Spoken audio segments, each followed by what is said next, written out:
вот видите, сверху вот метров 200, да? Вот там в 30-х годах как раз был дом отдыха НКВД. Видите, они знали, что где отдыхать, здесь никого посторонних нет, прохладно, и они семьями здесь отдыхали. Ну, когда начали строить, чтобы опять-таки не везти стройматериалы, кирпичи, они вот как раз интергельповцев, их рабочих чехов привезли, они здесь начали, построили вначале небольшой кирпичный вот этот заводик такой, ну кто знает, производство они знают, они из местной глины обжигали кирпич и строили вот эти коттеджи для сотрудников НКВД.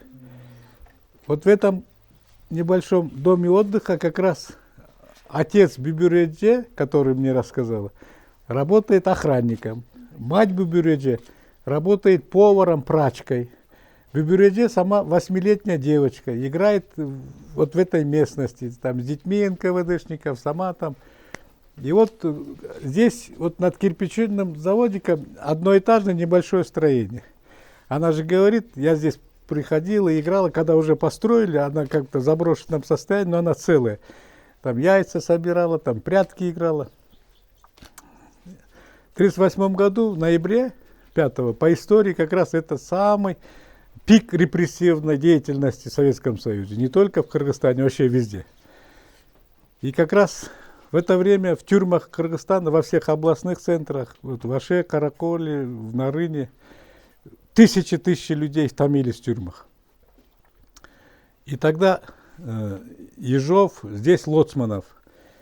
И они, вот как раз в ноябре, очень большой процент, их начали, особенно первых руководителей, кого замучили, следы замести, чтобы начали расстреливать. Здесь только в списке 137, а по Кыргызстану 1000 людей расстреляны. И везде спрятаны, закопаны, пока никто не знает, нигде искать, нету сведений. Ну, история так распорядилась, что вот мы стоим над тем местом, где вот сейчас указала, во-первых, это Бибюредже, потому что ее дом охранника вот здесь недалеко стоял. Когда мы в 91 году в апреле я ее привез, знаете, она 53 года не была здесь. Вот как уехала в 1939 году, с тех пор не была, она боялась. Когда мы остановились, она бежит, бедная, прям бежит, так волнуется, и потом она, четкая память у нее. Говорит, вот коттедж, где Лоцманов отдыхал, вот здесь я играла, вот здесь это наша столовая, вот здесь прачка, где мать стирала. И вот так обходим, и говорит, а вот здесь наша сторожка, где мы жили. Мы подходим, уже место сравняли с землей. А теперь, говорит, в сторону Бишкека, и мы вот сюда пришли. Вот в это место пришли, ну представьте, вот без вот этого места. И мы засомневалась она, вот аж переживать. А может тот, а может быть тот, ну 53 года. Где же может быть? Ну представьте, даже если бы тот полсо, это тяжело. И мы стали ходить к ней. Это 30-го. Жабықта, холмик эле, боундай как холм эле. И мы начали ходить. И айтып атпайбы, жана сиңдисинин Каратай деген баласы сейчас в Америке, он 5-летний мальчишка. Шел обломок старого кирпича, как раз вот в этом месте он нашел. Ай, елка, шу жер болуш керек. Кирпичный завод же, да. Эже, да, я это проверю деп. Анан отура калып, жерден Куран окудук. Анан айттым, эже, эми дайте мне остальное, все, вам большое спасибо деп, да. И, короче, разрешение взяли, настояли, некоторые сомнения были, может быть, не надо копать, откуда мы докажем, что это, может быть, басмачи, может быть, бандиты. Нет, вот должно быть, давайте это. Потому что перестройка началась, начали страницы говорить, открываться постепенно. Начали там вот НКВД, КГБ, там жесткими словами, в общем, историю матку выворачивать. Я вот как сотрудник КГБ говорю, давайте наоборот мы сейчас откроем и скажем, что это не наш дел рук, это тех НКВДшников, действия которых мы осуждаем, мы не такие. В общем, Гогорева труп. В 90-м году же кровавые события в Аше были, и руководство туда уехало. Я на свой страх и риск вот это Москалева в университете нашел, он опытный археолог. Он курганы копал, как раз он копальщик, да? Нашел, привел сюда на свой страх и риск. Михаил Иванович, давай что-то посмотри вот здесь. Честно, между нами говорю, я санкцию руководства не брал еще, их не было. Ну, думаю, прежде чем докладывать, без что-то найду сам.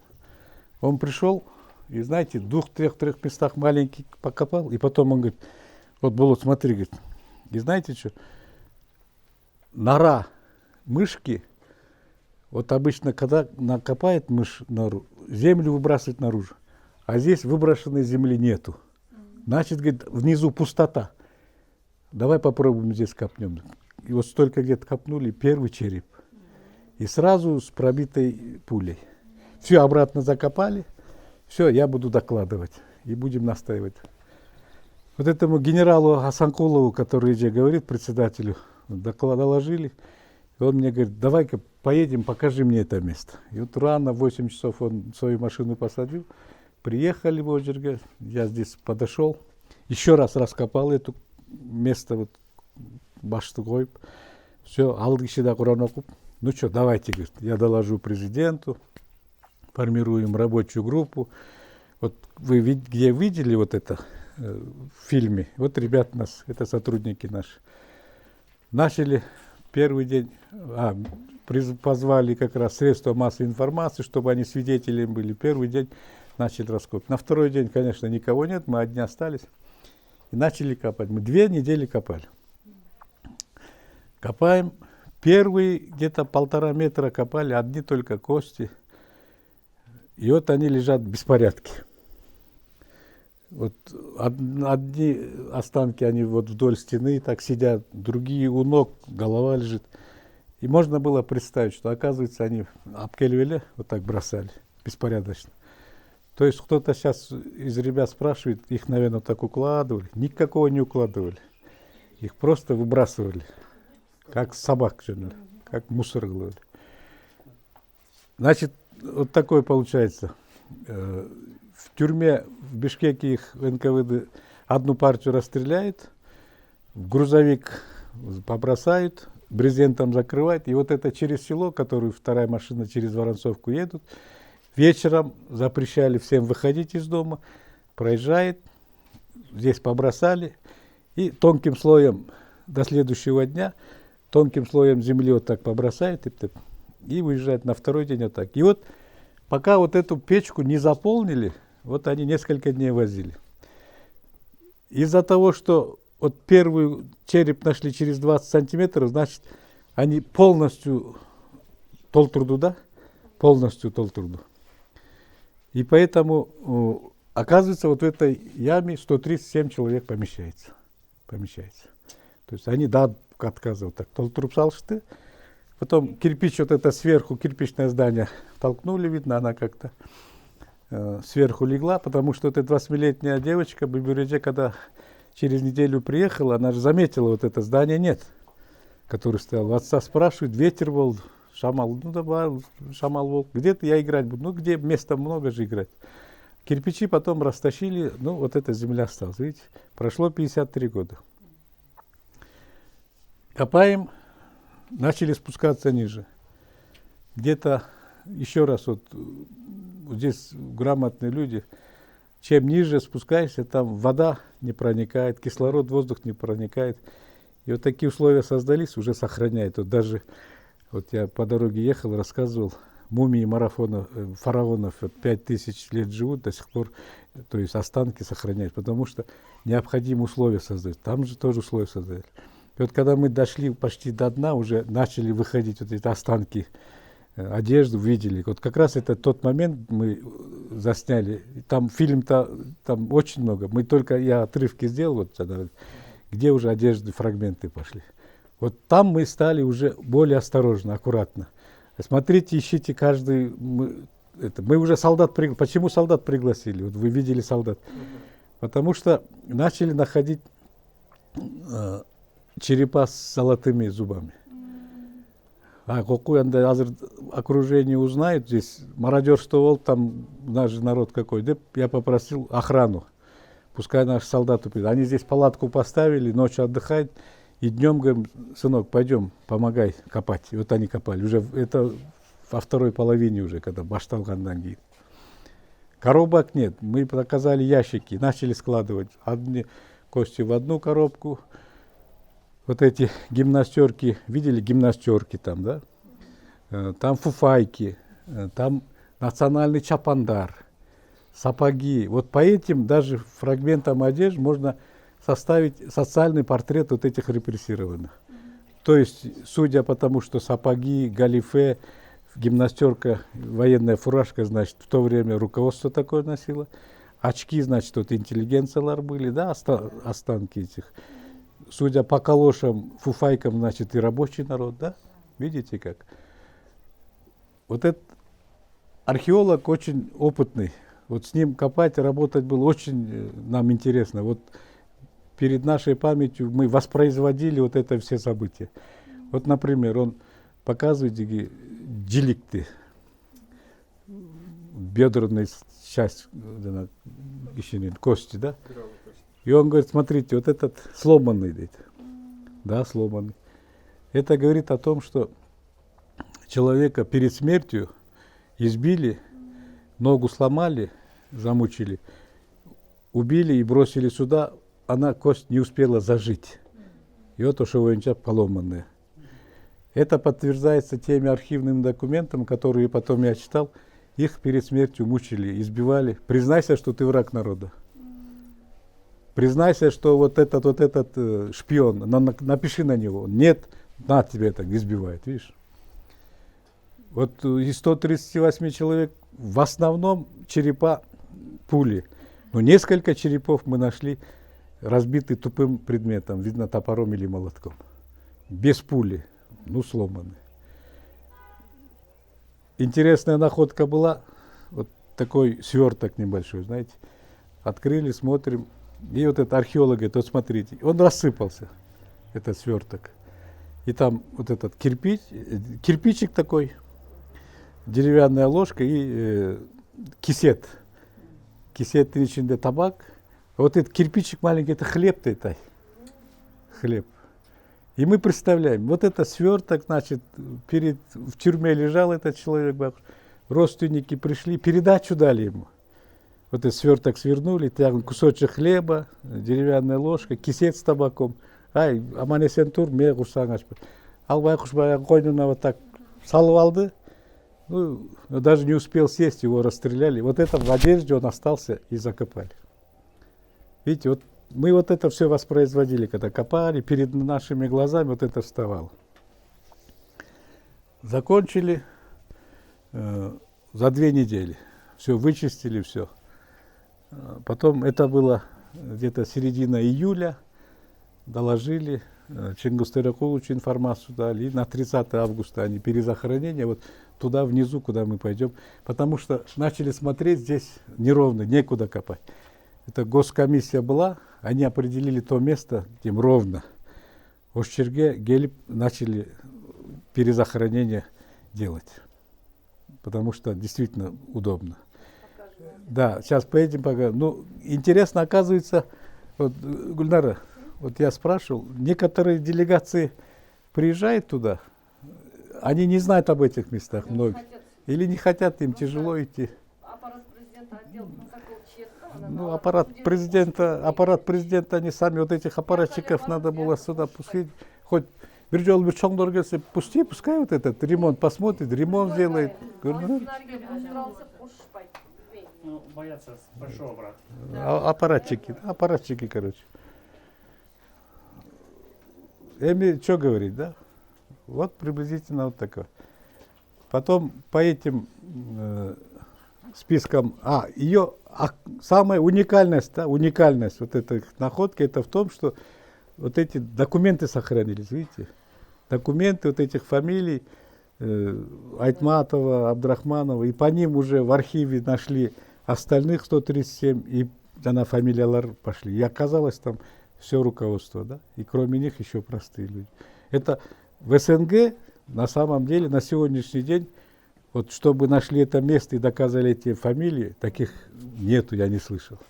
Там есть места, где тысячами расстреливали, даже если там не закапывают, не раскапывают, они просто там ставят табличку «Зона скорби», здесь лежат жертвы сталинских репрессий, девеле коет, и все. А так, чтобы вот такого нет. Но это действительно, это же миллионы были расстреляны в Советском, миллионы. Ушел. Вот если вопросы. А еще можно Было я бы добавлю? Яна, допустим, Да, иди. музей Вот, истории Ова, Вазыр. В 91 году, когда Асанкулов привез меня, здесь этого всего не было. Была Да, только да. вот эта яма, и там на дне ямы были ребра. Еще остались даже, да? колар. Не совсем было собрано. М. И он посмотрел, сказал, надо собрать. И то есть вот здесь было закрыто, и был такой холмик, Да. образован вот из этих кирпичей, потом еще, видимо, они добавляли сюда, землей прикрывали. А в 1939 году НКВД оставила этот дом отдыха, переехала. В 1939, да? Или Что, ну я 40-м. не знаю. И оставила это для спортсменов.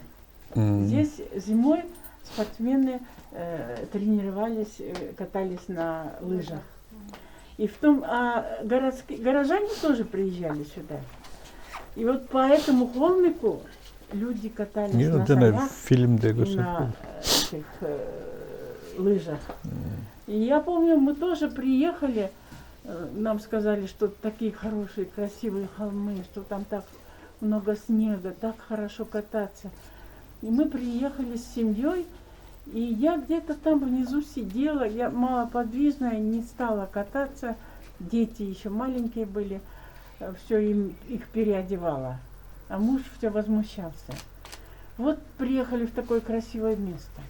Нет бы покататься. Смотри, вон там люди катаются. Мгм. Покатайся на этом месте. А они куда-то дальше уходили кататься.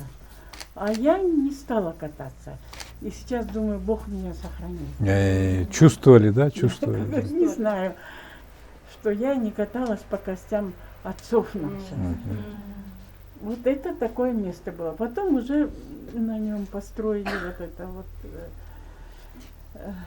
строение, и уже по-другому смотрится это. Но это я считаю, что из всех того, что здесь было, это самое важное место. Да. Это самое Святое. да, там, где люди 53 года кости их пролежали. Это очень такое, его не надо забывать. Да. И когда я первые годы как-то пришла сюда, и здесь были ученики, и они бегали тут, кричали, веселились. И мне стало так тяжело. Я говорю, вы знаете, куда вы пришли? Ну, говорят, что здесь это... Ну, не что-то понимаю, такое. Я им сказала, ну, здесь ведите себя, а где-нибудь подальше пойдете, там веселитесь. То есть надо, чтобы люди знали, и дети знали, какое это место. Хоть оно не такое красивое, как остальные части этого пантеона, скажем, да, но это самое важное место. Вы знаете, вот пока мы ехали на нашей машине, ребята спрашивали, ну, что чувствовали, как вы копали, да, ну, тяжело, конечно, копали, тяжело чувствовали. Вот где-то в конце, вот где вот это пошли, вот в конце, запах пошел.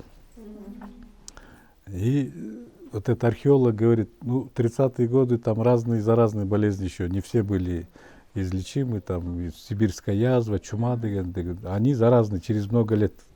Елки, что делать? Ну, позвонили, на второй день приехали санэпидстанции, врачи там, ну, пробы сняли, и что делать? Ну, через месяц только результат выйдет. И уехали. Ну, мы говорим, ну что, месяц ждать результаты, что ли? Куда сақтасын, что делать? И вот как мы сейчас, говорит, руки, ноги, қолыңарды жуғыла деп, спирт қалтырып кетті. Бұл спиртменен руки быть грешно деп, поработали вечером по 100 грамм, куда сақтасын деп. Уехали. И вот этот мемориал через 10 лет построили. В 91-м открыли, в 2001 году построили. Да, эта яма так и стояла. Да. И я как-то приехал, где-то после открытия, 5-6 жылдың içinde, с друзьями что-то Куран оқыған. И знаете, мне так тяжело стало. Вот эта яма открыта, там мусор забился. Вот там, где место перезахоронения, там скотина пасется, малчик кто жрет. Я такое резкое, жесткое интервью дал в газете, журнал или телевидение. Я говорю, ай, наши политики, говорю, депутаты, кандидаты в президенты, 5 лет один раз, говорю, вот с такой сворой журналистов едете сюда, былтып стоите там, калпеле делаете, такое скорбное лицо калпеле, потом на 5 лет опять уезжайте, говорю. Вот здесь делайте что-нибудь. Это святыня, давайте отпасть, Атайын вот этих ишаков сняли, где вот напаслись. А Гиенух сам разборки устраивает. Мэр города говорит, это не моя территория. Аламединский Аким, это не моя территория. А чья территория? Қытайдыкы. Қытайдыкы.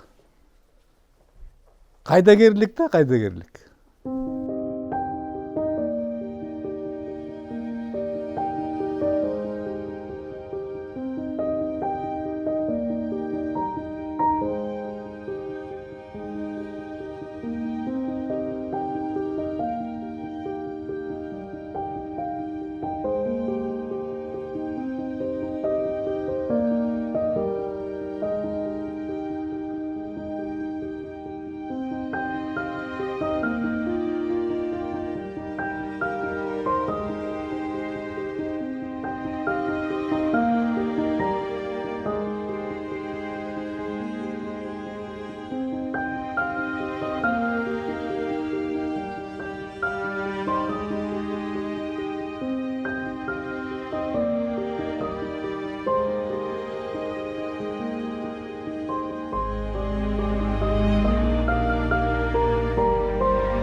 Всем добрый день, всем желаю здоровья, счастья в личной жизни.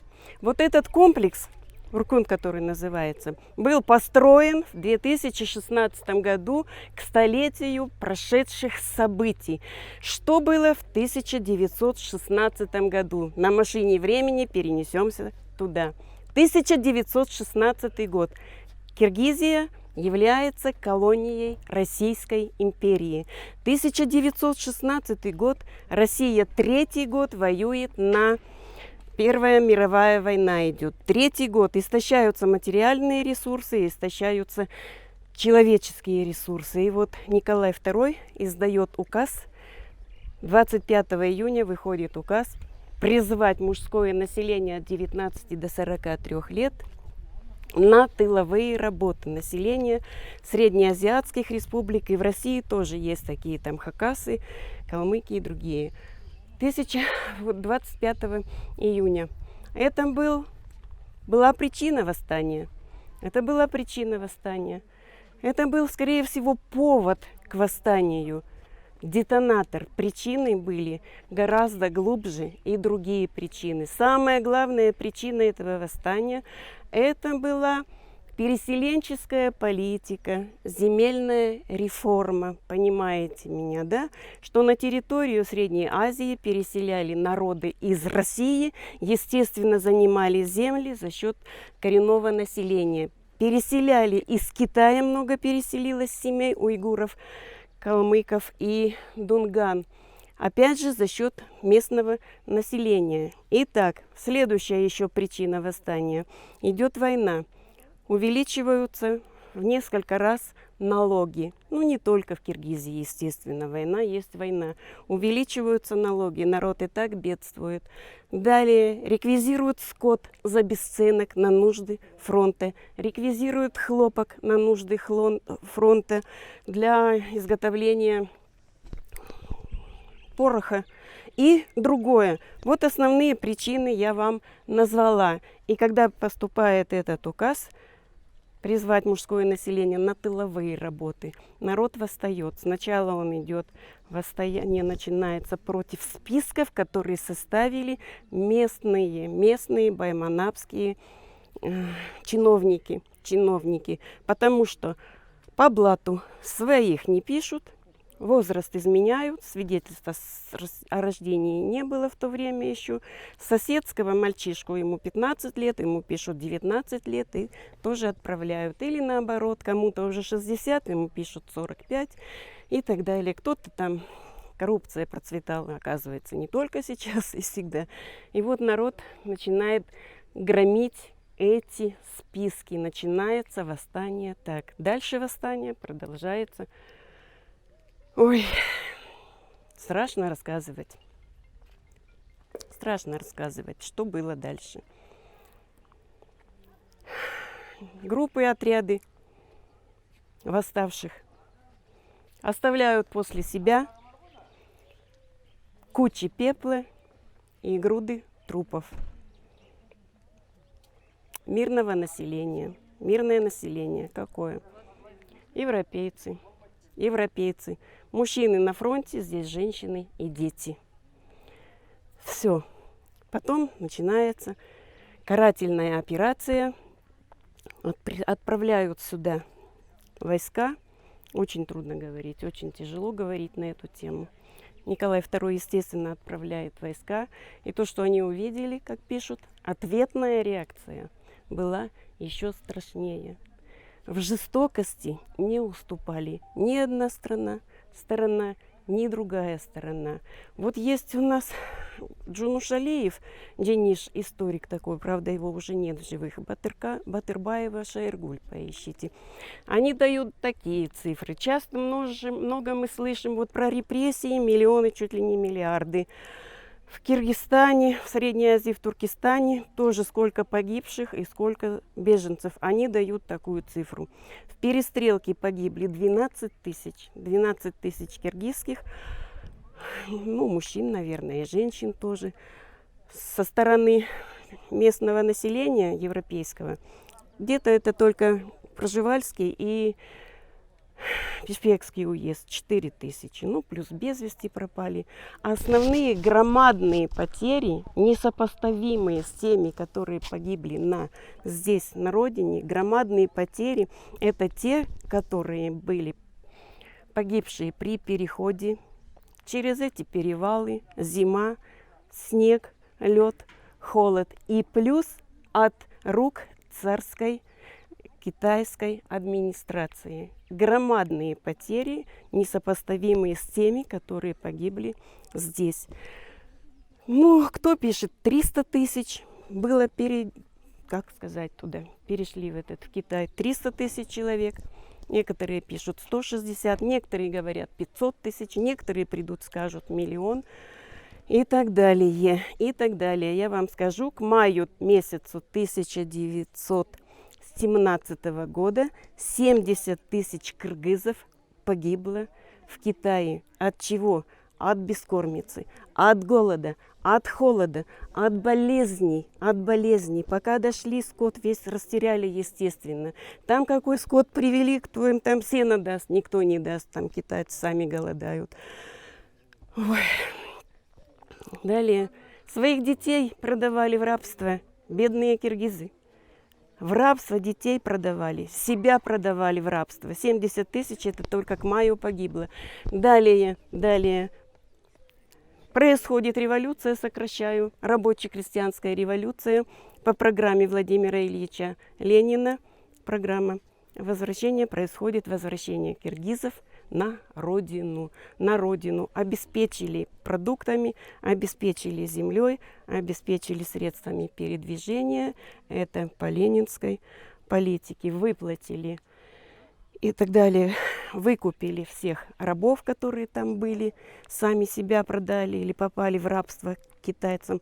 Выкупили, вернули на родину. Конечно, страшная трагедия. В 2016 году построили этот мемориальный комплекс. В 2016 году открытие было, по-моему, в сентябре где-то, заканчиваю. Но перед этим весной прошла международная практически историческая конференция, которая постановила признать события 2016 года, то есть национально-освободительное восстание против российского самодержавия, признать общей трагедии всех народов нажили. А? Вот это подчеркните, кто первый признал себя. Атамбаев кого привел на открытие? Международная конференция признала постановить эти события общей трагедией всех народов, населяющих Туркестан. Всех народов погибших. И вот в 2016 году построили этот комплекс. Посмотрите, первый барельеф. Это... А можно я здесь вас прерву? Да. Я прошу прощения. А теперь про барельефы.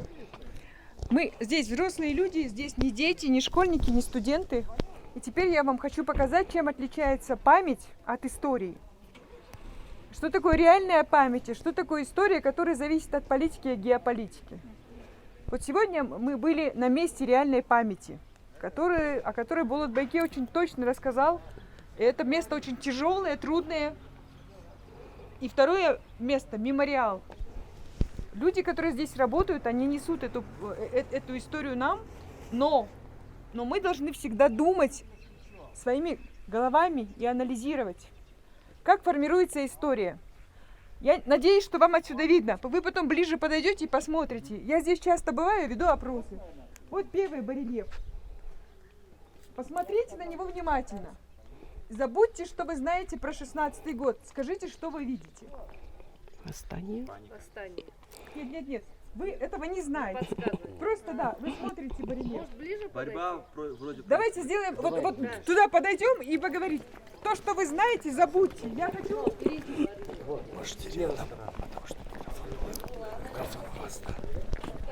Остановитесь здесь, пожалуйста. Остановитесь здесь. Остановитесь здесь. А Диана, пойдемте. Скажите, пожалуйста, забудьте то, что вы знаете. Что вы видите? Я задаю вопрос, который я задавала школьникам и студентам. Что вы видите на первом барельефе? Ну, какая-то вакханалия. Да забудьте то, что вы знаете. Про слово восстание это то, что вам вбили. Я спрашиваю, что вы видите? Паника. Паника, Да, паника. Еще Агрессию. что? страх, агрессию, еще что? Борьба. Скажите, вы понимаете, почему происходит эта паника? Нет, Понятно. просто происходит. Когда я подхожу к школьникам, и я один раз подошла к старшеклассникам, они вдвоем стоят, и один у другого спрашивают: «Буларым не ждётся?» Знаете, почему этот вопрос? Это очень логичный вопрос. Как вы думаете, почему непонятно? Потому что не отразили, наверное. не знают они. Нет, потому что здесь видно, что здесь страх, паника, насилие, но присутствует только одна сторона. Обратите внимание, здесь присутствует только одна сторона конфликта. Это уже полправды. В любом конфликте всегда есть две стороны. В каком году было открытие? В 17-м году этого барельефа? 2016. В 16-м году была конференция, сюда приезжал Путин, сюда приезжал наш земляк, министр Швыдкой и куча официальных лиц. Этот фон. Теперь вы видите, что этот барельеф говорит о страданиях, мучениях, но тут представлена только одна сторона. И это очень важно, потому что мы пойдем дальше вниз, и мы сравним с другим барельефом, посвященным 1937 году. Это барельеф 16 года. Обратите внимание на вторую сторону. Она повествует также страдания, мучения, боль, но причины тоже непонятны. Если вы не знаете, о чем речь, то мы опять видим, и опять я цитирую того ребенка, который говорит: «Буларым не ждётся». Когда происходит конфликт, всегда в нем участвуют как минимум две стороны. Если есть пострадавшие, то есть и насильники. Посмотрим на тот барельеф. Подойдемте и посмотрим на этот барельеф. Что вы видите вот на третьем барельефе? Вы видите... Вот, ребят, Нет, если просто... Гульнар, пойдемте, я хочу, чтобы вы послушали. Вот я хочу... Можно, Розыджи? Да? Вот я хочу посмотреть... Это очень важно с точки зрения формирования памяти. Вот память и история. Наша история формируется людьми. Наша история зависит от людей, наша история зависит от политики, геополитики. Вот в этих двух барельефах мы уже видим полправды. Мы видим, что нет одной стороны. Почему она замалчивается? Как вы думаете? Потому что Путин был здесь. Потому что, с одной стороны, конфликт признается, но как бы политкорректность соблюсти хочется. Поэтому пострадавшая сторона, ну вот местное население, аборигенное население страдает, мы видим, а кто совершает этот акт насилия, мы не знаем. Если вы помните события 16 года, то мы понимаем, что в советское время об этом говорилось, потому что разрешалась концепция классовой борьбы, и тогда говорилось, что классовый режим вот так вот колониальный совершал такое насилие. Потом концепция поменялась, и случилась политкорректность. Это история. И в истории позволительно что-то утаить, а что-то сказать. То есть одну неправду мы видим, мы не видим вторую часть. Запомните эти барельефы, мы сравним их с 1937 годом. Подойдем все к этому барельефу.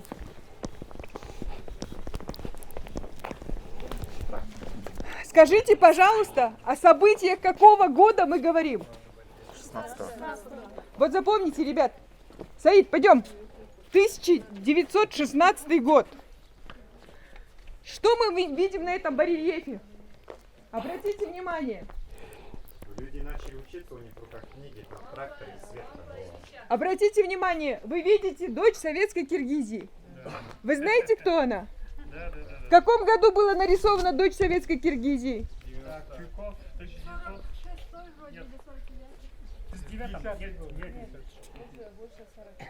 Ну, давайте скажем, округлим. Дочь советской Киргизии появляется в 42-м, если я не ошибаюсь, 50-е годы. Этот барельеф имеет отношение к 16-му году. Теперь мы вон там в правом углу что видим? Трактор. В каком году трактор появляется в Центральной Азии? 20-е годы. 32-й год, да? Ну, насколько я понимаю, после 30-х годы. Какое имеет отношение трактор к 16-му году? Следующее. Мы видим людей, которые поднимают тундук. Мы видим девушек, которые держат книги. Мы видим поющих акынов под лампочкой Ильича. Лампочка Ильича — это какой год? Ну, опустим. Ну, мы понимаем, что это не имеет отношения к 16-му году. Здесь очень много артефактов, которые, в общем, картина повествует о чем? Да, процветание. Что их кто-то спас. Это цивилизаторская миссия кого-то, которая принесла. В итоге, давайте вспомним события 16 года, о чем повествует 16 год и о чем говорят эти барельефы. Соотносима ли правда, соотносима ли память с тем, что говорят эти, в принципе, неплохие, качественные, наверное, по материалу барельефа? Понимаете разницу между памятью и историей? Память — это вот та самая шахта, куда не так охотно ходят чиновники. Может быть, не так охотно ходят официальные лица. И барельефы, как некоторая история, которая преподносит. Мы видим барельефы, которые в 16 году, да? В 16 году признают акт 16 года, но при этом мы не видим, во-первых, мы не видим одну сторону конфликта. Во-вторых, мы видим подмену великой, страшной трагедии, наоборот, цивилизаторской миссии. Потому что мы видим здесь все ништяки, которые случились после 16 года. Это история. История, которая формирует государство, история, которая формирует политика, история, которая формирует геополитика. Я не ставлю оценки, плохо или хорошо. Я просто хочу сказать, чтобы люди думали, как тот ребенок, который очень искренне приходит и не может понять по этим барельефам. Буларем не ждет. Он видит, что там страдает, а здесь ништяки. И он не может понять. Чтобы понять то, что было реально, нужно думать самим и сопоставлять. Потому что не бывает. Сейчас мы спустимся дальше, и мы увидим барельефы 37 и 38 года. И тогда вы увидите разницу. Я прошу прощения.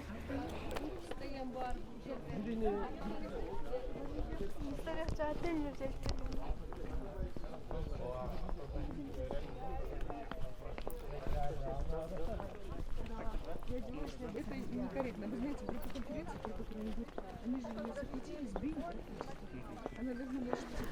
Я хочу, чтобы вы, я не знаю, успеем или нет, я хочу, чтобы вы сами анализировали. Вот мы сравниваем барельефы. Вот это на самом деле мемориал первый. Это реальный мемориал, который создавался на основе той памяти, которую мы видели в той шахте. И это мемориал уникальный. Люди, которые делают нам скульптуры, люди, которые формируют память, они разные. Это делали специалисты из Москвы, но я не буду кушать ваш хлеб. Я просто хочу, чтобы вы сравнили барельефы. Вот сравните эти барельефы. Это другая трагедия. Это трагедия 1937-1938 года. Если вы посмотрите барельефы этой стороны и той стороны, вы увидите две стороны конфликта. Вы увидите страдающих людей, вы увидите людей, которых уводят из семей, и из тех семей, о которых мы говорили сегодня, как семья Айтматовых. Вы видите детей, женщин, и вы видите вторую сторону конфликта, насильники. Их можно по-другому называть, но я буду их называть так. Вы обратите внимание, что здесь есть даже опознавательные факты, по которым мы можем определить время. Булат Байке сегодня говорил, что когда находили останки, было видно даже одежда, да, по каким-то признакам. Здесь тоже, посмотрите, фуражки, кто разбирается в ружья. Там есть бляхи от ремней. То есть на самом деле по этим барельефам, во-первых, точное время. Это действительно речь идет о 1937 и 1938 годе. Это две стороны конфликта. Мы видим полную картину события. И это другие барельефы.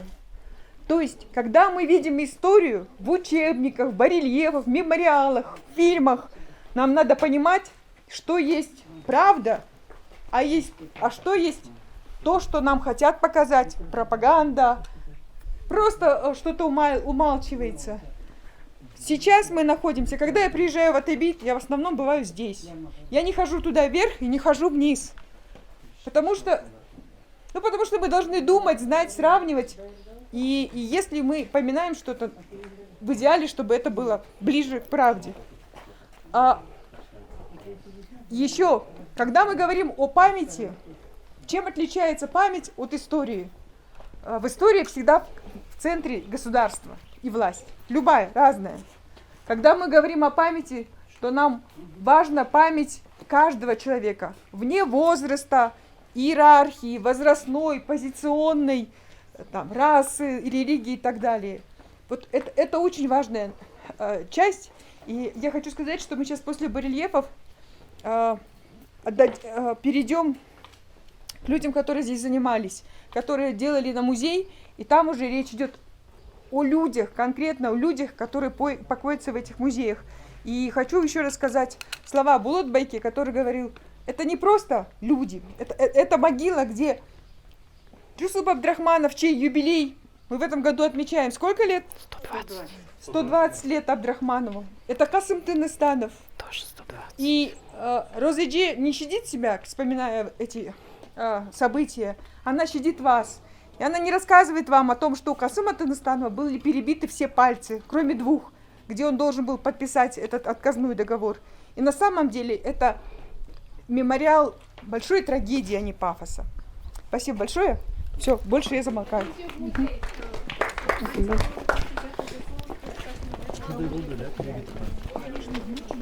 Музей?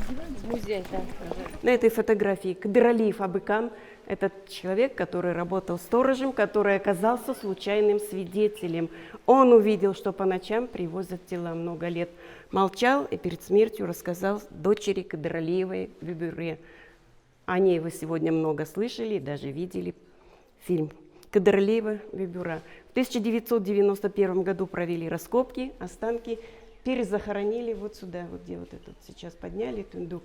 Все перезахоронены здесь. 1991 год, повторю, 138 человек, представители 20 национальностей, 40 человек из этих людей, это великие государственные, партийные деятели, 40 человек, 97 простые, 40 человек. У нас называется это место Атабиит, могила отцов. Вот, ну ладно, давайте я на месте так вам буду показывать, а вы сами потом пройдете. Всего здесь представители 20 национальностей. Это единственное раскрытое в Киргизии захоронение. Есть еще захоронения, но нет свидетелей. Пытались поискать, найти около Сулейман-горы, но не нашли. Где были областные центры, там проводили расстрелы. Вот на этих фотографиях момент перезахоронения. 1991 год, 30 августа, 31 августа 1991 года на следующий день у нас объявляют Киргизию суверенным независимым государством. Далее на стенде видите фотография Сталина, сталинские репрессии. Сталинские репрессии считаются целых 32 года с 21 по 53 год. Сталинские репрессии. Далее, так как время сокращено у меня, на верхней фотографии вы видите Абдыкерим Сыдыков. На следующий, ладно, не хотела, чтобы я тут, вот, Абдыкерим Сыдыков, его расстреляли 18 февраля 1938 года, захоронен здесь, неизвестно где, но первая фотография, видите, почетное место занимает это очень такой высоко образованный, преданный своему народу, своему государству лидер, национальный лидер Абдыкерим Сыдыков. В 1920 году он самый первый выступил с идеей образования горной коры Кыргызской области. В 1924 году образовалась эта область. В 1933 году его арестовывают и объявляют врагом народа и делают его, как же, это лидер оппозиции. Алаш-Ордынская оппозиционная партия. Алаш-Ордынская партия была здесь на территории Киргизии. Это была такая партия, совместная киргизско-казахская партия. В 1917 году он отделение этой партии открыл. Далее в тех годах была партия Шура и Исламия, была партия Туран, была партия Бухара. И они, что, в общем-то, они не отличались этими программами друг от друга. Что они хотели? Они хотели построить тюркское государство, которое входило бы Киргизия, Казахстан, Узбекистан, Каракалпакия, Башкирия, Татарстан. Это было 1931 год. До 1931 года. Затем у них в этой группировке появился предатель. 1931 год, предатель. И он пошел и сразу их всех заложил. Они ничего не успели сделать, они не успели создать эту партию, они не успели написать эту программу. Их предали, и они сразу с первого дня, эта группировка, это была под колпаком. В 1933 год его снимают со всех должностей, отправляют в Казахстан, это в Узбекистан, в Ташкенте, он там много лет работал. В 1933 год его за эту арестовывают, и что? На 10 лет его сажают. Сначала приговаривают к расстрелу, а затем расстрел заменили на 10 лет лагеря поселения, концлагеря в 1933 году. А в 1938 году, когда началась кампания чистки партии, новая кампания этих репрессий, в 1937 году, когда пришел приказ по Киргизии уничтожить 10 тысяч врагов народа. Вспоминают, начинают, кого бы еще там подтащить. Вот оно как. И вытаскивают его из этой ссылки, сюда привозят Абдыкерима Сыдыкова.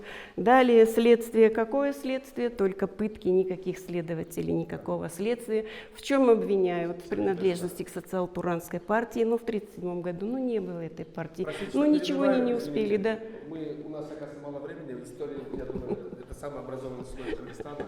Лучше расскажите нам, что за галош, что за нож, это вот айтматовая бумага, это галош там Петрова и Иванова-Сидорова. Это побыстрее, да? Мы знаем эти личности. Хорошо, хорошо.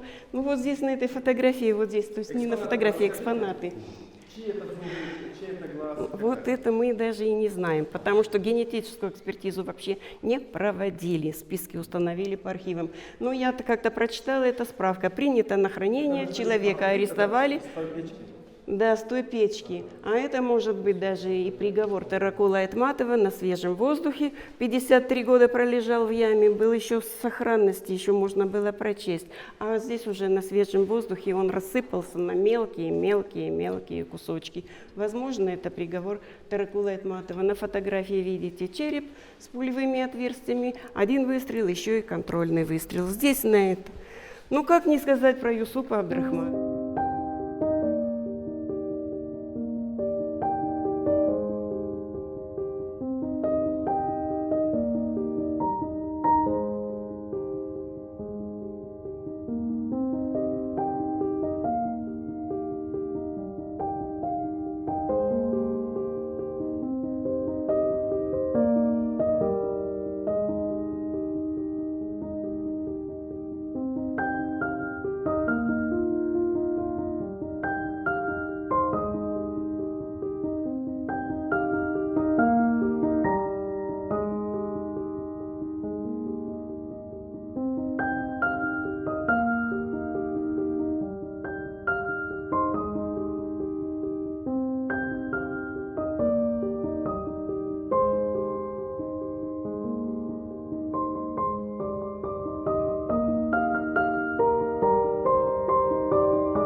Урматтуу коноктор, бул Тазим мемориалдык тарыхый музейи 7 апрелдин 10 жылдыгына мен просто тишим мурат кечирип коңуздар кичине эме болуп атат да, дискомфорт болуп атам ошон үчүн.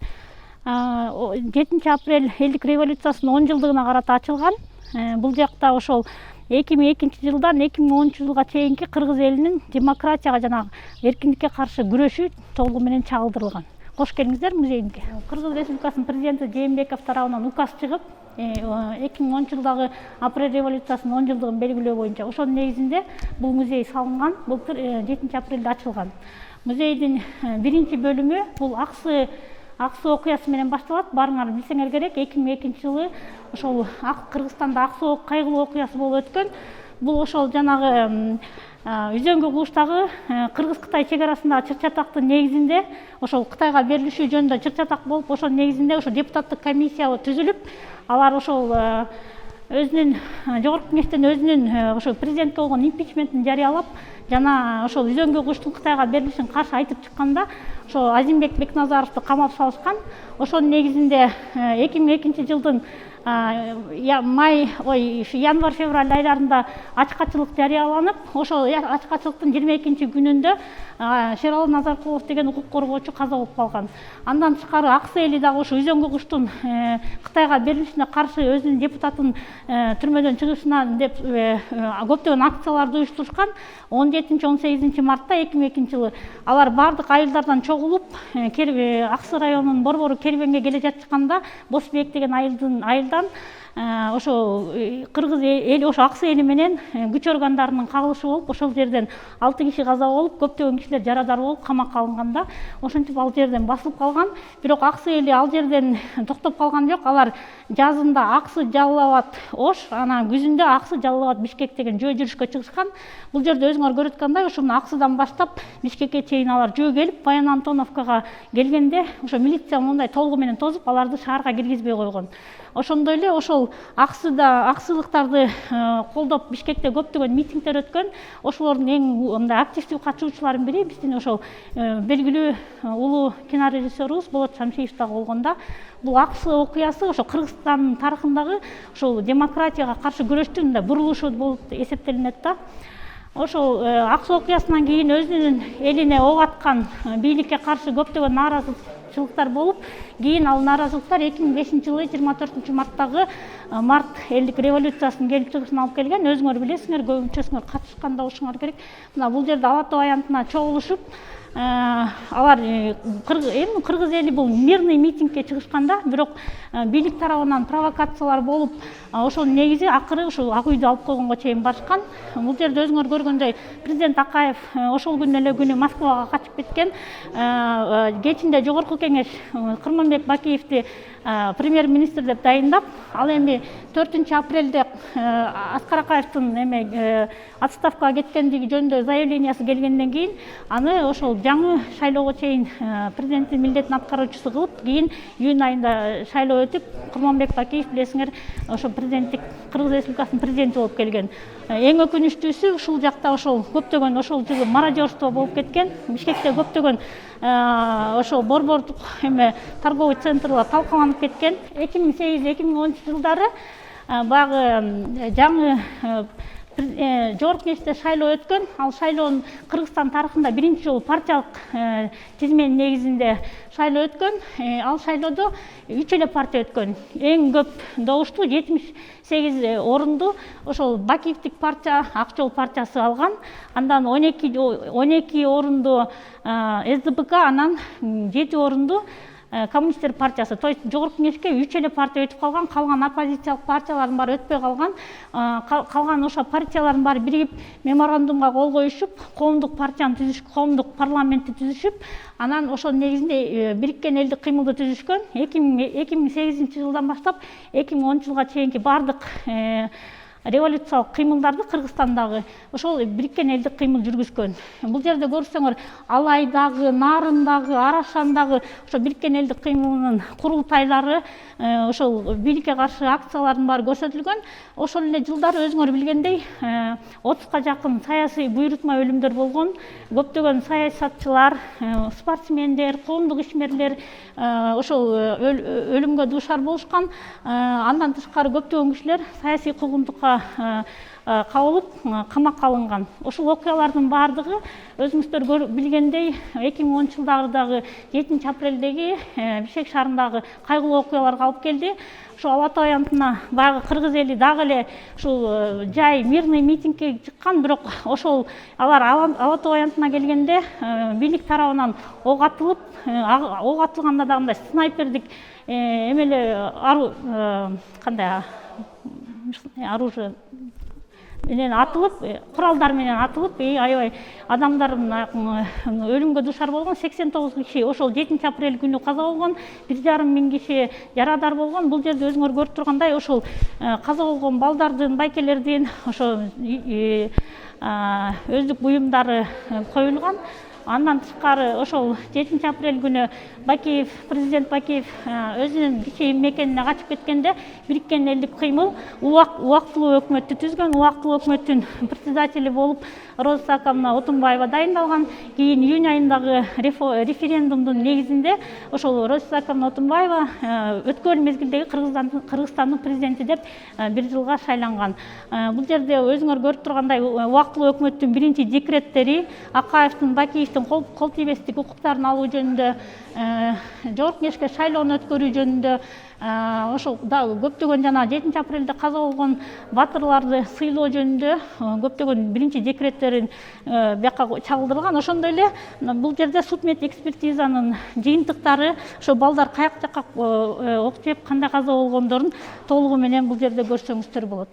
Ошол биз башын айтып кеткендей 1,5 миң киши жарадар болгон. Ошо 2010 жылдан 2020 жылга чейинки анын ичинен ошо 1,5 миң кишинин ичинен 63-ü каза болду. Бул жерде алардын тизмесин көрө аласыздар. Андан тышкары бул өзүңөр көрүп тургандай инсталляция, бул ошол Ала Тоо аянтындагы Ак үйдүн тегерегиндеги тосулуп турган тосмонун көчүрмөсү. Бул ошол бардык окуялардын күбөсү катары бул жерге коюлду. Андан тышкары ошо эл менен бийликтин ортосундагы бул тосмо катары бул жерге ошо берилди да. Өзүңөр көрүп тургандай каяка ок тийип, кандай болуп эме кылгандардын баардыгы толугу менен жасалган да. Бул такта болсо ошол Ак үйдө ошол күнү илинип турган. Өзүңөр көрүп тургандай ок ичинен чыгып атат. Бул ошол убакта биз алып койгонбуз да. Жазууда бар болчу э? Могу ошол жакта илинип турган бул оригинал. Ошол жакта илинип турган оригинал бул. Ошол күнү жүрүңүздөр астын. Чыңгыз Айтматовдун цитатасы менен жазылган. Мен үчүн тынчсызданбай, азаптанбай жана толкунданбай калган күн менин жашоомдогу эң оор күн болот деп айтып кеткен. Бул эң андан тышкары бул жерде өзүңөр көрүп тургандай кыргыз элинин ошо 2002-жылдан баштап 2010-жылга чейинки бардык митингтерде, акцияларда колдонгон лозунгдары бул жерде берилген. Вариантында болгон окуялар жана Атабейиктеги коюу аземдерин чалдырган сүрөттөр биздин белгилүү сүрөтчүлөр Коваленко, Асилетко сүрөтчүлөр үстүн сүрөттөрү бул жерге берилген. Биякта каты ошо монологу бул жерде өзүңөр билгендей көптөгөн жаш балдар ошо каза болуп кетти, шейит болуп кетти. Ошолордун ошо өзлөрүнүн апаларына болгон айтып кеткен сөздөрүн ушул биз ошо Чыңгыз Айтматовдун чыгармасы аркылуу берели деп чечтик да. Тазим залы. Бул портреттер бул жерде Аксы окуясында каза болгон 6 киши. Андан тышкары Шералы Назаркулов жанагы ачкачылыкта 2002-жылы каза болгон. Андан тышкары Бектуров деген адам ошо Бакиевтердин бийлик учурунда түрмөдөн өлтүрүлгөн да, түрмөдөн каза болгон. Калган 89 портрет бул ошо 7 апрель күнү шейит кеткен баатырлардын портреттери. Бул портреттердин автору Асан Турсункулов деген биздин белгилүү художник. Бул залдын негизги эмеси бул жерде инсталляция эненин көз жашы деп аталат. Кандуу көз жашы. Мындай кийин ошо Кыргызстанда эч качан энелер ыйлабасын, мындай массалык түрдө өлүмдөр болбосун дегендей да. Андан тышкары бул жерде тагдыр күскүсү деген бар. Тагдыр күскүсү бул жер атайын коюлду. Ар бир кыргызстандык келип ушу карап ушул жерден келечекти, кийинки өтүп кеткен тарыхты ойлоп, ушу балдардай болуп Кыргызстан үчүн өзүнүн жанын бере алабы деп мындай ойлонуш үчүн ар бир киши өз ойлонуш үчүн ушул күскө коюлганда тагдыр күскүсү деп аталат.